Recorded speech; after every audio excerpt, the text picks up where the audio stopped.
Well, welcome to Gardening with Granny. Are you prepared? Well, we are 3 days from Christmas. This is Thursday, and we are supposed to be getting a huge storm front coming through.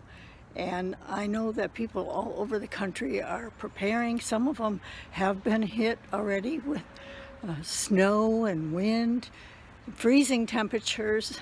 Sometimes they're not ready for it. They haven't had those temperatures in their area. Well, here in Michigan, we are prepared. We know what to expect in winter. Some winters are worse than others, but we do know how to prepare in certain ways.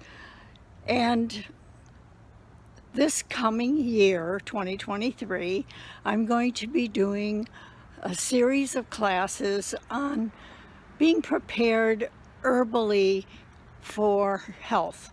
And I invite you to come along with me and hopefully join in. There are some books that I'm going to be recommending. There are some research things that you might want to do, or you can just watch the class and enjoy and hopefully learn about preparing for health.